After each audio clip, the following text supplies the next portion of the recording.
বিতির নামাজে দোয়ায় কুনুত না পড়লে কি করণীয়? বিতির নামাজে দোয়ায় কুনুত পড়া ওয়াজিব, তবে প্রসিদ্ধ দোয়াটি আল্লাহুম্মা ইন্না নাস্তাঈনুকা এটা পড়া ওয়াজিব নয়, বরং তা পড়া সুন্নাত। তাই যথাসম্ভব এই দোয়াটি পড়ারই চেষ্টা করবে। তবে দোয়াই কুনুত হিসেবে যে কোনো দোয়া ইস্তিগফার পাঠ করলেও ওয়াজিব আদায় হয়ে যাবে।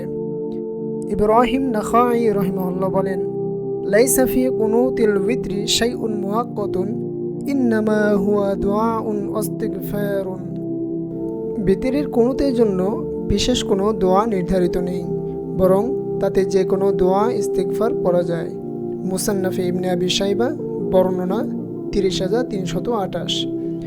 অতএব প্রসিদ্ধ এই দোয়াটি যদি কারো জানা না থাকে, তবে তিনি দোয়া হিসেবে রব্বানা আতিনা ফিদ দুনিয়া হাসানাহ ওয়া ফিল আখিরাতি হাসানাহ ওয়া কিনা আযাবান নার এটা পড়তে পারেন, কিংবা 3 বার আল্লাহুম্মা গফিরলি আল্লাহুম্মা গফিরলি আল্লাহুম্মা গফিরলি এটা পড়ে নিতে পারেন।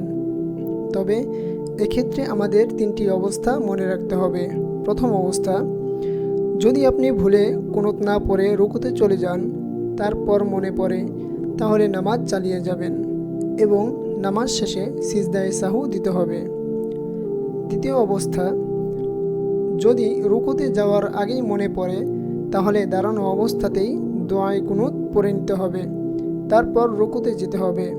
এক্ষেত্রে সাহু সিজদা লাগবে না।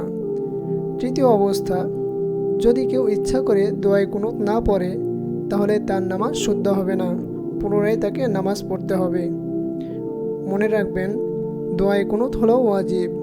ভুল হলে সাহু সিজদা দিতে হবে, আর ইচ্ছা করে ছাড়লে নামাজই হবে না। এমন প্রয়োজনীয় মাসআলা জানতে সাবস্ক্রাইব করুন আমাদের প্রিয় চ্যানেল দিন লাইট ইসলামের আলো।